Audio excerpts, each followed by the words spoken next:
नमस्कार, मैं हूं विशाल शर्मा और आप देख रहे हैं मनी सेंट्रल। ये एक ऐसा शो है जहां हम गवर्नमेंट पॉलिसी से लेकर इकोनॉमी, शेयर बाजार और पर्सनल फाइनेंस यानी आपकी जेब से जुड़े मसलों पर बात करते हैं।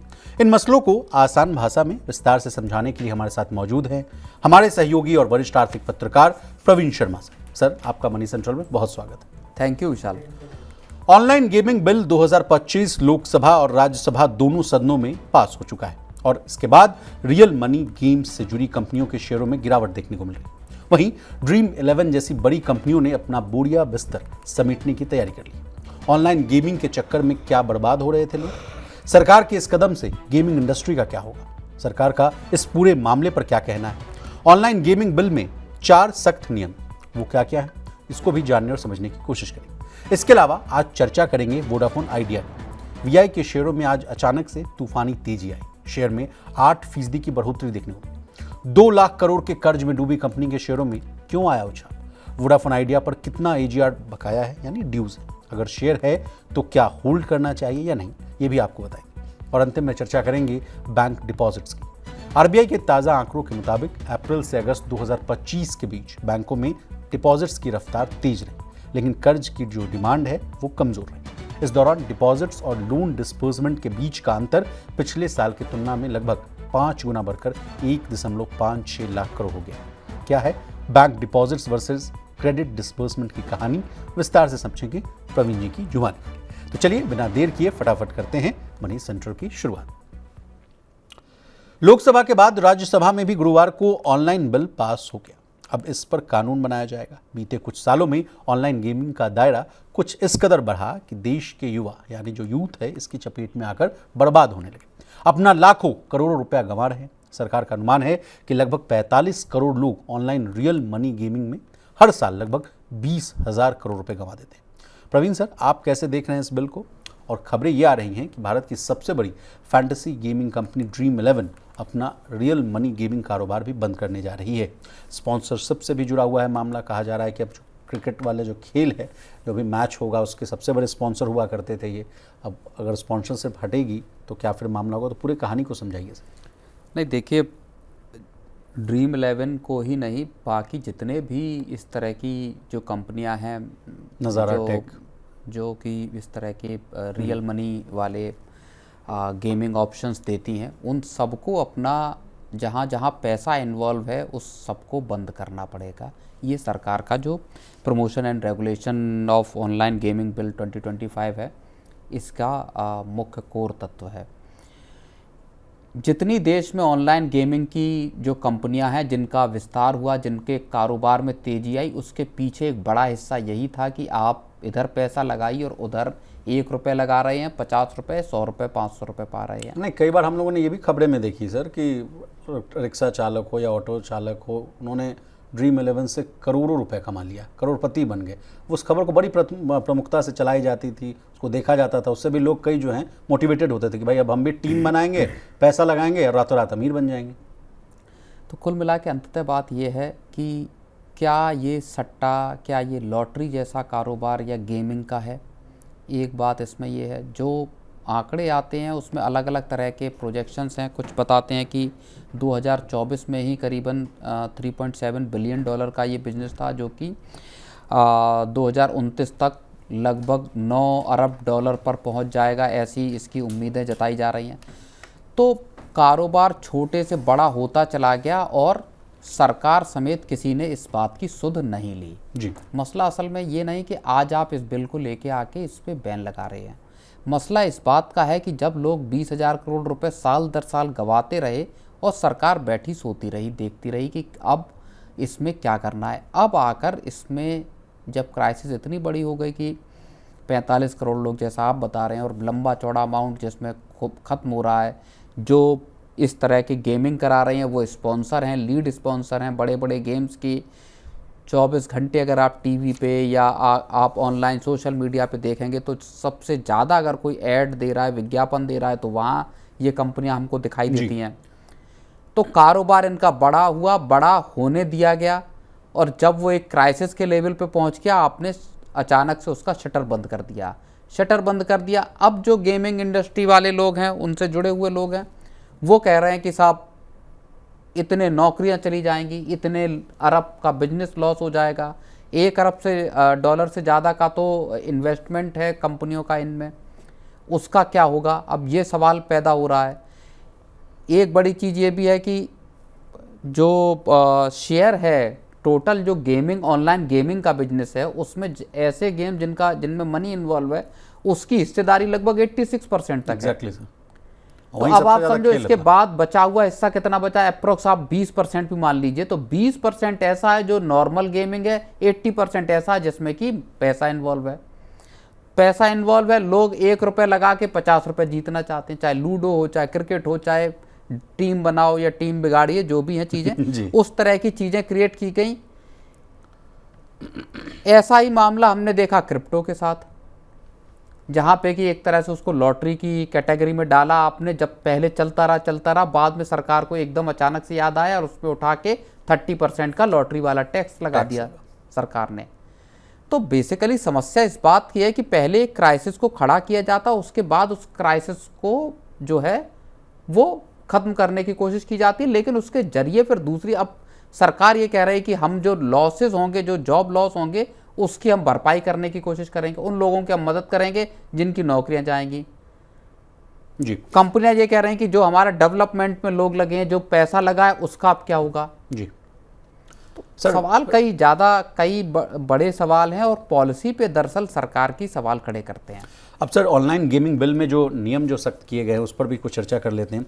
कहा गया कि रियल मनी गेम्स पर रोक होगा, जैसे कोई भी मनी बेस्ड गेम जो ऑफर करना, चलाना, प्रचार करना, वो जो है अब गैरकानूनी होगा सर। ऑनलाइन गेम खेलने वालों को कोई सज़ा नहीं होगी, ये कहा गया है सर। इसके अलावा सज़ा और जुर्माने की बात हो रही तो कहा जा रहा है कि अगर कोई रियल मनी गेम ऑफर करता है या उसका प्रचार करता है तो उसको 3 साल तक की जेल और 1 करोड़ रुपए तक का जुर्माना हो सकता है। इसके अलावा रेगुलेटरी अथॉरिटी की भी बात कही जा रही है, कहा जा रहा है कि एक खास अथॉरिटी भी बनाई जाएगी, स्पोर्ट्स को बढ़ावा देने की बात की जा रही है। लेकिन हम लौटते हैं सर गेमिंग बाजार पर, गेमिंग इंडस्ट्री पर। कहा जा रहा है कि भारत में ऑनलाइन गेमिंग का जो मार्केट है अभी करीब 32,000 करोड़ का है। इसमें से 86% जो रेवेन्यू है, आपने ठीक बताया, रियल मनी फॉर्मेट से आता है। और 29 तक कहा जा रहा था सर कि बड़ी अच्छी प्रॉमिसिंग इंडस्ट्री थी, 80,000 करोड़ रुपए तक पहुंचने की उम्मीद थी, लेकिन उसको झटका लगा है। अब बात आता है इस पर रोजगार को लेकर सर, 2 लाख नौकरियों का संकट भी है और कहा जा रहा है कि इससे सरकार को हर साल हजारों नहीं करोड़ों रुपए के टैक्स का नुकसान भी होगा।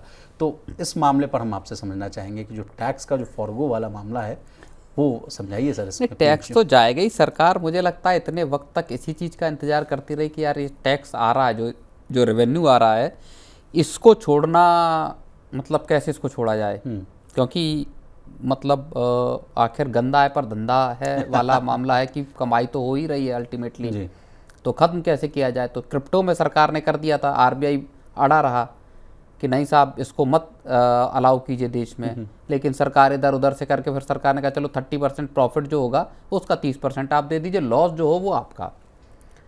तो लोग लॉस कमाते रहे या प्रॉफिट कमाए तो 30% सरकार को दे दिया। तो उस तरह से डिस्करेज करने की कोशिश की। यहाँ भी जब पूरा का पूरा बिजनेस ही पैसे वाले जिस गेम्स पे टिका हुआ है, तो वहाँ अब जाहिर बात है जब खड़ा हो गया बिजनेस, जब सरकार को रेवेन्यू आ रहा है तो उसमें अब वो तो लॉस होगा ही रेवेन्यू का। सबसे ज़्यादा चिंतित हैं सर सेलिब्रिटीज़ और उनके मैनेजर्स। कई रिपोर्ट्स ये भी आ रही हैं, वो डरे हुए हैं, कह रहे हैं कि अब क्या करें समझ में नहीं आ रहा। और जो मार्केटिंग टीम है उनका हजारों करोड़ रुपए लगा हुआ है, कुछ जो है पाइपलाइन में भी चीज़ें थी जिनका नहीं। देखिए भारत में समस्या इस बात की है, बार बार मैं इस चीज़ को कहता हूँ, पॉलिसी के लेवल पे पहले एक क्राइसिस को खड़ा किया जाता है। महादेव बैटिंग ऐप का आपको अगर मामला याद हो, वहाँ भी पहले एक क्राइसिस को खड़ा किया गया, उसके बाद उसको फोड़ा गया, तो फिर उसमें तमाम तरह के जो पेंडोरा बॉक्स जो जिसको बोलते हैं वो निकल के पूरा सामने आता है। और ऐसे अलग अलग मामलों में आपको उदाहरण इस तरह के मिल जाएंगे जहाँ पॉलिसी लेवल पर अगर पहले इंटरवेंशन किया जाता तो चीज़ें, एक क्राइसिस खड़ी नहीं होती, एक आपदा खड़ी नहीं होती। यहाँ पे भी ऐसा। अच्छा, फिर इसका एक और पहलू भी है जो केवल पैसों के जुड़े हुए गेम से जुड़ा हुआ नहीं है। ऑनलाइन गेमिंग में क्या बच्चे और पेरेंटिंग, पढ़ाई इससे जुड़ा हुआ है। आज के वक्त में अगर आप देखेंगे तो हर बच्चा जो 14, 15 या 10, 12 साल का है वो ऑनलाइन गेम खेल रहा है, वो मोबाइल पे गेम खेल रहा है। क्या देश में सरकार को पेरेंटिंग के लिए या पढ़ाई किस तरह ठीक हो, क्या उस तरह के गेम्स पर भी बैन नहीं लगाना चाहिए? सर आपकी इस बात से मुझे सेबी की जो पूर्व चीफ थी बुश साहब, उनका भी स्टेटमेंट याद आ रहा है। वो भी कह रही थी कि दिन में जो अधिकतर जो डेमोग्राफिक डिविडेंड है हमारी, वो दिन में तो ट्रेडिंग करती है, यानी सट्टा बाजार में पैसा लगाती है, एफएनओ ट्रेडिंग करती है, और रात को क्या है वो ऑनलाइन गेम्स खेलती है। इसको लेकर भी उन्होंने बहुत बड़ी जो है सही चर्चा बात को। है। आप देखिए यंग बच्चों को देखिए, किशोर अवस्था के जो उसमें बच्चे हैं, पबजी गेम्स वाला भी मामला बहुत सारे गेम्स हैं, बहुत सारे तरीके के। इतना मोबाइल का जितना फ़ायदा हुआ है, दरअसल उससे कहीं ज़्यादा अब हम ये देखते हैं कि वो पूरी की पूरी यंग जनरेशन के लिए, ख़ासतौर पे भारत जैसे डेवलपिंग कंट्री के लिए ना, ये एक बड़ी मुसीबत बन रहा। तो क्या सरकार को वहाँ भी पॉलिसी इंटरवेंशन देखना चाहिए? 18 साल से कम उम्र के जो बच्चे हैं वो गेम न खेलें, इसके लिए क्या व्यवस्थाएं हो सकती हैं? अब भले सरकार ये कहे कि जो गेम्स है उनमें इटसेल्फ होता है कि 18+ ईयर हो तभी आप उसमें एंटर कर सकते हैं, लेकिन सुनिश्चित कौन करता है? हाँ, उसमें कोई मानता कहाँ है? उसको कोई मानता नहीं है। बच्चे हैं, वो दबाया कि मैं खुद ही हूँ 18+। I agreed. हाँ, आई एग्रीड, मैं 18+ हूँ। और तो वो पूरा का पूरा जो ऑनलाइन गेमिंग हो या ऑनलाइन आपका पोर्न हो, इस तरह की जो पूरा का पूरा एक मेहनत है, उसको संभालने में अभी तक जो है वो एक के बाद एक सरकारें जो हैं वो तकरीबन नाकाम ही रही हैं। चलिए सर, आगे बढ़ते हैं और बात करते हैं वीआई की। वोडाफोन आइडिया पर लगभग 83,400 करोड़ के एजीआर ड्यूज का बोझ है। अगले 6 सालों में हर साल कंपनी को लगभग 18,000 करोड़ का पेमेंट भी करना है। जुर्माना और ब्याज मिलाकर कंपनी की कुल देनदारी जो है वो लगभग 2 लाख करोड़ बैठती है। लेकिन आज 2 लाख करोड़ के कर्ज में डूबी कंपनी के शेयरों में 8% से ज़्यादा की बढ़ोतरी देखने को मिली। शेयर का जो भाव था वो 7 रुपए के लेवल को पार कर गया। प्रवीण सर, खबर ये आ रही है कि प्रधानमंत्री कार्यालय यानी पीएमओ कंपनी को राहत देने के प्रस्ताव पर जल्द ही कोई फैसला ले सकता है। डिपार्टमेंट ऑफ टेलीकम्युनिकेशंस, यानी जिसको कि आप डीओटी के नाम से जानते हैं, उसने पीएमओ को एक अनौपचारिक नोट भेजकर वोडाफोन आइडिया के लिए कुछ राहत के विकल्प सुझाए।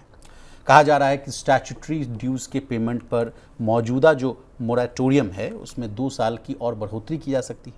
देनदारियों को चुकाने के लिए ज़्यादा समय मिल सकता है। सालाना जो किस्त बनेगी उसको छोटा किया जा सकता है। एजीआर पेमेंट पर लगने वाले जुर्माने और ब्याज को भी माफ़ किया जा सकता है। सर, मतलब इतने पॉइंट्स मैं पढ़ पा रहा हूँ, उसके बाद तो लग रहा है कि वीआई के अच्छे दिन एकदम सुनिश्चित है, आने वाले हैं।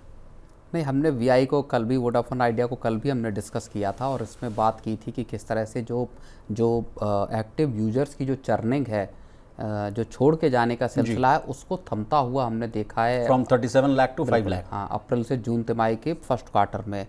और केवल 5 लाख जो है वो एक्टिव यूजर्स जो हैं वो छोड़ के कंपनी को गए, जबकि इससे पिछले अगर आप देखेंगे तो 35 लाख का एक एवरेज नंबर रह रहा था। तो एक बड़ी राहत वहाँ दिखाई दी और उसके पीछे एक बड़ी वजह ये थी कि कंपनी 4G और 5G सर्विस को कई जगह पे उसका विस्तार, उसको मजबूत करती हुई दिखाई दी है। अब जो बड़ी खबर आ रही है, जो मिनट में खबर छपी है, उसमें ये कहा गया है कि सरकार के पास, या सरकार भी क्या कहें, पीएमओ के पास इस तरह का प्रस्ताव पहुंचा है कि वोडाफोन आइडिया को अब एक सरकार को राहत देनी चाहिए। जैसा आपने बताया, डीओटी का एक अनऑफिशियल लेटर है वो पहुंचा है और उसमें कई तरह के विकल्पों का सुझाव सरकार को दिया गया है जी। अब देखिए, सरकार इस मामले में लंबे वक्त से एक परेशानी की अवस्था में थी। जब से सुप्रीम कोर्ट का फैसला आया था जिसमें कि इंटरेस्ट और पेनल्टी का जो पोर्शन था एजीआर बकाया का जी, और वो लगभग 45,000 करोड़ रुपए से ज़्यादा का मामला था, उस पे सुप्रीम कोर्ट ने जब ये कह दिया कि ये आपकी मिसकंसीव्ड है एप्लीकेशन, पिटीशन, और इसको वापस कर दिया। और उसमें उन्होंने एक बात ये खास तौर पर कही कि अगर सरकार चाहे तो आपको एजीआर बकाया पे राहत दे सकती है, हम इसका विरोध नहीं करेंगे। इसके बाद से लगातार वोडाफोन आइडिया सरकार के ऊपर इस बात का दबाव बना रही कि अब सरकार को ही अपनी तरफ से स्टेप लेना होगा। सुप्रीम कोर्ट एक तरह से तैयार है कि सरकार राहत दे सकती है। अब सरकार ने बीच में कहा कि नहीं साहब, आपको अपने जितने बकाया हैं, जो सारी चीजें हैं, वो आप खुद निपटाने होंगे। सरकार की इक्विटी कन्वर्जन भी हुआ, बिल्कुल 49% वोडाफोन पे इक्विटी सरकार की है, और सरकार ने कहा कि अब हम और इक्विटी नहीं लेंगे और राहत सरकार नहीं दे पाएगी। अब आपको जिस पे जितना बकाया है उसको अपना बकाया खुद भुगतान या चुकाना पड़ेगा। लेकिन अब जो चिट्ठी पहुंची है, अब उसके बाद पीएमओ में है, माना यह जा रहा है कि सरकार एजीआर बकाये पे फैसला ले सकती है। इसमें रियायत भी मिल सकती है, इसको चुकाने की अवधि को भी, जो मॉरेटोरियम है कि साहब आप अगले 2 साल तक मान लीजिए नहीं चुकाना, तो उसको बढ़ाया जा सकता है, 2 साल और बढ़ाए जाने की सर बात है। रिपोर्ट्स तो ये भी कह रही है प्रवीण सर कि जो कंपनी का जो एजीआर बकाया है वो करीब 83,400 करोड़ है, उसको कहा जा रहा है कि उसको घटा के 28,000 करोड़ किया जा सकता है। भारतीय एयरटेल को भी कहा जा रहा है कि उसमें भी रियायत देने की बात है, 42,000 करोड़ से उनका जो एजीआर है उसको घटाकर सीधे 10,000 करोड़ किया जा सकता है, तो बड़ी राहत मिल जाएगी सर। बिल्कुल, बहुत बड़ी राहत है। और देखिए उसमें जो इंटरेस्ट और पेनल्टी वाला पोर्शन है, हमने कई बार अपने मनी सेंट्रल और अलग अलग कार्यक्रमों में इस बात की चर्चा कर चुके हैं कि जितना पेनल्टी है उससे ज़्यादा पेनल्टी पे लगाया गया इंटरेस्ट हो गया है। तो एक ऑप्शन ये भी था कि अभी जो कंपाउंडिंग वाला इंटरेस्ट लग रहा है उसकी जगह उस पर सिंपल इंटरेस्ट लगाने की बात आ रही, ताकि एक सब्सटेंशियली उसको डाउन किया जाए। अभी एनुअल 18,000 करोड़ रुपए की जो देनदारी है कंपनी के ऊपर, उसको घटा के 4,000 5,000 करोड़ करने की बात आ रही है कि किया जाए। लेकिन कुल मिला के बात यह कि अगर सरकार के दरवाजे पे या प्रधानमंत्री कार्यालय पर ये चीज़ें पहुंची हैं, इसका मतलब ये है कि सरकार इन तमाम विकल्पों पे विचार कर रही है। लेकिन एक बड़ा सवाल है प्रवीण सर कि क्यों, ये भी हमारी जनता जो हमारे जो व्यूअर्स हैं वो जानना चाहते हैं, क्योंकि मोनोपोली ना बना रहे, क्या बात है सब। वही दूसरी बात जो मैं कहने जा रहा था वो यही कहने जा रहा था कि सरकार ये चाहती है कि इस सेक्टर में या टेलीकॉम सेक्टर में कम से कम 3 कंपनियां मौजूद रहें प्राइवेट सेक्टर की, जिससे कि एक जो डुओपोली जो क्रिएट होती हुई दिखाई दे रही है एयरटेल और आपकी रिलायंस जियो के बीच में, उसमें एक और कंपनी रहे ताकि कस्टमर्स के पास विकल्प रहें। सरकार साथ के साथ BSNL को भी खड़ा करने की कोशिश कर रही है, एक मुश्किल दौर के बाद से फंडिंग भी दी जा रही है, 4G और 5G को भी लॉन्च करने की कोशिश की जा रही है। तो कुल मिला के टेलीकॉम सेक्टर में चीज़ों को मजबूत करने की और 3 कंपनियां बनी रहें इस तरह की कोशिश की जा रही है, और उसी के तहत हो सकता है कि सरकार वोडाफोन आइडिया को राहत दे। और अगर राहत मिली तो एक जो फ़ायदा कंपनी को मिला कि कम से कम जो छोड़ के जाने वाले ग्राहकों की तादाद है उसमें गिरावट आई है। तो आने वाले वक्त में जो हमने कल भी कहा था कि हो सकता है नेट एडिशन भी हम होते हुए वो तो बहुत बड़ी गुड न्यूज़ हो जाएगी सर। लेकिन एक और सवाल है सर, कहा जा रहा है कि वोडाफोन आइडिया जो है अपने केपेक्स के लिए नॉन बैंकिंग सोर्सेज से फंड जुटाने की भी योजना बना रही है, तो ये भी एक पॉजिटिव नॉच होगा सर? नहीं, देखिए नॉन बैंकिंग सोर्सेज से फंड जुटाने की कोशिश में सवाल इस बात का है कि क्या प्रमोटर पैसा डालने के लिए तैयार हैं, क्या आदित्य बिरला ग्रुप जिनके पास आइडिया था जिसको मर्ज किया गया, क्या वो इक्विटी लगाने के लिए तैयार हैं, क्या वोडाफोन जो PLC है वो, क्या जो ब्रिटेन की UK की कंपनी है वो क्या पैसा लगाने के लिए तैयार है। एक बात ये, दूसरी बात, अगर AGR पे सरकार कोई फैसला ले लेती है, जो ऐसा फैसला जो कि कंपनी के हित में हो, तब बैंक्स भी आराम से कंपनी को कर्ज दे सकते हैं, जो कि 25,000 करोड़ का केपेक्स का कंपनी का एक प्लान है। 25,000 करोड़ रुपए का कर्ज जुटाना चाहती है। केपेक्स का प्लान तो 50 से 55,000 करोड़ रुपए का है। ओके। बहरहाल टेलीकॉम सेक्टर में चीज़ें कुछ बदलती हुई अब दिखाई दे रही हैं, और उसमें एक वजह ये भी आप मान सकते हो कि स्टारलिंक हो या कुइपर हो, ऐसी जो सैटेलाइट बेस्ड इंटरनेट देने वाली कंपनियां वो भी दाखिल होती हुई दिखाई दे रही हैं। अब चलिए सर, जैसा कि आपने कहा कि अगर ये चीज़ें हो जाती हैं तो शेयर के लिए बहुत अच्छी बात हो जाएगी। तो अगर किसी के पास शेयर्स है तो उसको क्या करना चाहिए, खरीदें या बेचें या होल्ड करें? इस पर सर 2 रिपोर्ट्स हैं, एक मोतीलाल ओसवाल की रिपोर्ट है और एक ICICI सिक्योरिटीज़ की रिपोर्ट है। मोतीलाल ओसवाल ने शेयर को बेचने की सलाह दी है और कहा है कि टारगेट प्राइस 6 है, और उनका मानना है कि अगर राहत नहीं मिली तो कंपनी की स्थिति जो है और ख़राब हो सकती है। और ICICI सिक्योरिटीज़ ने इसको होल्ड करने की सलाह दी है सर। उन्होंने टारगेट प्राइस 7 रखा है, हालांकि अभी 7 के ऊपर कारोबार कर रहा है। आज तो अच्छी खासी तेजी देखने को मिली थी। कंपनी खुद ही इस बात को कह रही कि अगर सरकार ने AGR बकाया में किसी तरह की राहत नहीं दी तो हमारे लिए 2026 के बाद से सर्वाइव करना मुश्किल हो जाएगा। जी, उन्होंने ये भी कहा सर, ICICI सिक्योरिटीज़ ने कहा है कि मार्च 2026 से पहले AGR मामले का हल निकालना बहुत ज़रूरी है, नहीं तो लंबा पेच फंस सकता है। बिल्कुल। तो चलिए सर अब आगे बढ़ते हैं, और आगे की कहानी ये है कि बात करेंगे बैंक डिपॉजिट्स की। बैंकों में डिपॉजिट्स की रफ्तार तेज है, लेकिन कर्ज लेने की जो मांग है यानी जो डिमांड है वो सुस्त है। लोग और कंपनियां बैंक से लोन लेने की बजाय दूसरे सस्ते ऑप्शंस का इस्तेमाल कर रहे हैं। इससे बैंकों की जमा यानी जो डिपॉजिट्स है और कर्ज देने के बीच का जो अंतर है पिछले साल की तुलना में 4 गुना से भी ज़्यादा बढ़ गया।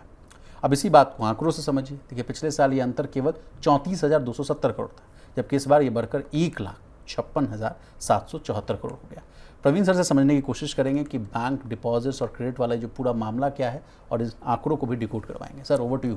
नहीं, देखिए, डिपॉजिट ग्रोथ जो हो रही है बैंकों की, वो एक अच्छी बात है और इसको आप इस संदर्भ से समझने की कोशिश कीजिए कि पिछले साल 2024 में सरकार और रिजर्व बैंक की सबसे बड़ी चिंता इस बात की थी, इनफैक्ट सेबी की भी, मार्केट रेगुलेटर सेबी की भी चिंता इस बात की थी कि लोग बैंकों में पैसा डिपॉजिट नहीं कर रहे। ओवर फाइनेंशियलाइजिंग हो रहा है, ओवर फाइनेंशियलाइजेशन हो रहा है। लोग अपना पैसा म्यूचुअल फंड और स्टॉक मार्केट में लगा रहे हैं। स्टॉक मार्केट में भी स्मॉल कैप और मिड कैप जैसे ज़्यादा वल्नरेबल असेट्स में पैसा लगा रहे हैं। इसको लेके एक बड़ी फिक्र थी। रिजर्व बैंक ने बैंकों को साफ तौर पे कहा था कि आपको अपने डिपॉजिट्स को मोबिलाइज करने के तरीके ढूंढने होंगे जिससे कि डिपॉजिट की जो ग्रोथ है उसमें कमी ना आए जी। अब जो मामला है उसमें अगर आउटस्टैंडिंग डिपॉजिट और क्रेडिट की बात करें तो अभी बैंकों के पास तकरीबन 235 लाख करोड़ के आउटस्टैंडिंग डिपॉजिट्स हैं। यानी बैंकों के पास इतना पैसा जमा है, इतना पैसा जमा है आम लोगों का। और क्रेडिट की बात करें यानी आउटस्टैंडिंग क्रेडिट यानी जितना पैसा बैंकों ने कर्ज बांटा है इस वक्त लोगों पे उधार है वो 186 लाख करोड़ रुपए का है, यानी सरप्लस में मोटे मोटे। तो बैंकों के पास दूसरी चीज़ अगर आप समझिए इसमें जो अगर हम ट्रेंड को देखें या इंडिकेटर्स को देखें, दूसरी बात अहम ये है कि बैंकों के पास पर्याप्त पूंजी मौजूद है, एक लोगों के जमा के तौर पर, और दूसरा जो आरबीआई ने इस साल की शुरुआत से लिक्विडिटी ईजिंग करने की कोशिश की, लिक्विडिटी डालने की कोशिश की, उसके जरिए जो बैंकिंग सिस्टम में पैसा आया, इसका मतलब ये है कि बैंकों के पास लिक्विडिटी की इस वक्त कोई कमी नहीं है जी। तीसरी बड़ी चीज़ ये है कि आरबीआई ने जो रेट कट किया है उसका बैंक अब आराम से, मैं ये कहूँगा कि उसका इस्तेमाल कर सकते हैं लोगों को कर्ज बांटने में। तो ये कुछ बड़े पॉइंट हैं जो यहाँ पे निकल के सामने सर, हाल फिलहाल में हम लोगों ने मनी सेंट्रल में इस बात की चर्चा भी की थी कि आरबीआई ने तो अपने काम कर लिए, उन्होंने अपना हाथ खराबी कर लिया कि हाँ भाई जी देखिए हमने जितना जो रेट कट करना था वो हम कर दिया, लेकिन वो चीज़ पास ऑन नहीं हुई। मनी सेंट्रल में कई बार हम लोगों ने डिस्कस की कि प्राइवेट बैंक्स जो हैं वो बहुत बड़े लगाड़ साबित हो रहे हैं, वो इन चीज़ों को पास ऑन करने ही नहीं दे रहे हैं। आपका इस पर क्या कहना है? नहीं, ये आरबीआई की फिक्र भी रही है और सरकार की तरफ से भी इस बात पे गौर किया गया, नज़र रखी गई। जब हमने देखा जब अप्रैल में रेट कट हुआ था और उसके बाद नहीं हुआ तो सरकार की भी नज़र थी कि अगर ये पास ऑन नहीं होता है तो बैंकों को निर्देश दिया जाएगा कि वो करें। हालांकि अब जब जो 3 चरणों में 100 बीपीएस का रेट कट हुआ है उसके बाद बैंकों ने इसका फ़ायदा लोगों को देना शुरू किया है। और इसी वजह से अगर आप देखेंगे, ये एक तो बात हुई हमारी एब्सोल्यूट नंबर्स की, अगर हम इस पूरी चीज़ को डिकोड करने की कोशिश करें जो बैंकों के क्रेडिट और डिपॉजिट का पूरा मामला है। दूसरी जो नंबर है वो है ग्रोथ की। फेस्टिवल सीजन की शुरुआत हो चुकी है। आप कह भी रहे थे सर न्यूज़ रूम में कि लास्ट अगर 15 दिन का अगर डेटा देखा जाए विशाल तो वो तस्वीर कुछ दूसरी बता रही है, तो वो प्लीज़ आप डिकोड कीजिए। तो जो 8 अगस्त तक का बैंकों का जो क्रेडिट ग्रोथ है वो 10.22% रहा है, जबकि डिपॉजिट ग्रोथ जो रही है वो 10.05% रही है। ये क्या कहता है? इसका मतलब ये है कि बैंकों ने इस ड्यूरेशन में कर्ज ज़्यादा तेज़ी से बांटे हैं। एक साल ईयर ऑन ईयर का ये डेटा है, कर्ज ज़्यादा तेज़ी से बांटे हैं, डिपॉजिट ग्रोथ थोड़ी सुस्त रही है। इसी के ठीक 15 दिन पहले की अगर आप तस्वीर देखेंगे तो वो बिल्कुल उलट है। तब डिपॉजिट ग्रोथ 10.2% थी जबकि क्रेडिट ग्रोथ 10% थी जी। यानी बैंकों के डिपॉजिट ज़्यादा तेज़ी से बढ़ रहे थे, क्रेडिट ग्रोथ सुस्त थी। अब क्या है कि जब फेस्टिव सीजन जिस तरह से नज़दीक आ रहा है, दूसरा रिजर्व बैंक ने जिस तरह से रेट कट किया है, अब लोगों ने क्रेडिट लेना यानी क्रेडिट ऑफ टैक जो बैंकों का है उसमें रफ्तार आती हुई दिखाई दे रही है। और ख़ासतौर पे अगर अब जीएसटी का और फ़ायदा मिलता है, जीएसटी कट या जीएसटी रिफॉर्म जो सरकार लेके आ रही है, तो कारें, वाइट गुड्स सहित तमाम जो आइटम हैं उनको लेके लोगों का कर्ज लेने का जो सिलसिला है वो तेज हो सकता है विशाल। तो सर बड़े पिक्चर की बात की जाए तो उससे तो जीडीपी में भी अच्छी खासी बढ़ोतरी होने की गुंजाइश हो। बिल्कुल, यही सरकार का मकसद भी है। इकॉनमी की रफ्तार बढ़ाने के लिए सरकार और पूरे सिस्टम में ये बेहतर है कि क्रेडिट की जो रफ्तार है वो बढ़े लेकिन असेट क्वालिटी आपकी मेंटेन रहे। Exactly sir. सर एक लास्ट सवाल मैं आपसे समझना चाहूँगी, तो कोई खबर की बात जिसको हम लोगों ने डिकोड किया, क्यों कारणों पर भी चर्चा कर लेते हैं सर कि बैंकों के पास ज़्यादा पैसा और कर्ज जो है अभी कम दिया जा रहा है। इसके पीछे के कारण क्या है? क्या जियोपॉलिटिकल टेंशंस या ट्रेड टैरिफ को लेकर जो अनिश्चितताएं हैं, अनसर्टेनिटीज़ है, इसके वजह से लोग जो है अपने हाथ बांधे हुए हैं? और इसके अलावा सर इसका भी जवाब दीजिएगा कि जो प्राइवेट इन्वेस्टमेंट को लेकर भी जो सवाल उठाए जाते हैं कि बड़े पैसे वाले जो लोग हैं, बिजनेसमैन हो, HNIs हो, वो पैसा अभी लगा नहीं रहे इकॉनमी में, उसके पीछे क्या कारण? नहीं, देखिए उसमें एक तो अनसर्टेनिटी फैक्टर है, लोगों की कमाई का फैक्टर है। लोगों को लग रहा है कि कहीं आगे जाके चीज़ें खराब हुई तो वो कर्जों का भुगतान कैसे करेंगे, एक ये मसला है। दूसरा मसला है प्राइसिंग का। देखिए कार सेल्स सबड्यूड बनी हुई है, लगातार हम देख रहे हैं पिछले साल से, और वजह उसकी यही है कि लोगों को अपनी कमाई को लेके या कारों की कीमतों को लेके तमाम तरह की एक चिंताएं और एक परेशानी है। लोगों की वेज ग्रोथ हो नहीं रही। जिस अनुपात में महंगाई बढ़ी है उस अनुपात में लोगों की तनख्वाह नहीं बढ़ी या सैलरीज बढ़ी नहीं है। तो एक वो मुश्किल है लोगों के सामने, जिस वजह से नहीं ले रहे। दूसरी बात आती है कंपनियों की। कंपनियां एक तो केपेक्स को लेके भी थोड़ा चिंतित हैं, एक बात। दूसरी बात यह है कि कंपनियां जो बैंकों से कर्ज लेने की बजाय अब एक उनके पास तरीका यह है कि क्या वो कॉरपोरेट बॉन्ड उतारें और वहां से जो फंडिंग रेज है वो करना शुरू करें। सर इस कहानी को भी और अगर हमारे व्यूअर को और आसान भाषा में समझना हो, मान लीजिए बैंक से कर्ज नहीं ले रहे हैं और खुद अपना डेट पेपर ला रहे हैं, उससे कर्ज नहीं, देखिए उसमें बहुत सिंपल सी बात यह है कि एक तो ब्याज दरों का साइकिल अभी रिवर्स गियर में है, आपका निचले लेवल पे जाता हुआ दिखाई दे रहा है। अगर एक और रेट कट हुआ तो ब्याज दरें और नीचे चली जाएंगी, और जिसकी संभावना भी लग रही है जब अक्टूबर में महंगाई 1.55 बिल्कुल RBI जब अक्टूबर में बैठेगा MPC की मीटिंग में, उसके बाद हो सकता है कि 25 BPS का रेट कट और हमको दिखाई दे। तो एक तो रेट्स का साइकिल रिवर्स नीचे जा रहा है। दूसरी चीज़ यह है कि इसका फ़ायदा जो कंपनियां पैसा जुटाना चाहती हैं उनको इस तरह से हो सकता है कि वो अगर अपने बॉन्ड लाती हैं तो बॉन्ड भी बेसिकली डेट पेपर हैं जी, जहां पे अगर आप मुझसे बॉन्ड खरीदते हैं तो मुझे आपको ब्याज चुकाना पड़ता है।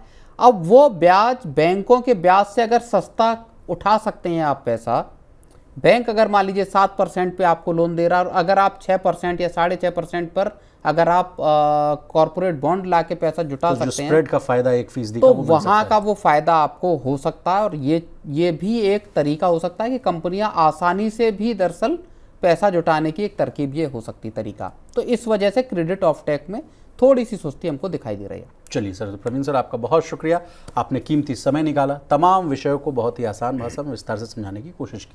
तो आज के मनी सेंट्रल में बस इतना ही। इसी तरह देश, दुनिया और बिजनेस जगत से जुड़ी तमाम ताज़ा तरीन खबरों के लिए बने रहिए हमारे साथ और देखते रहिए मनी 9।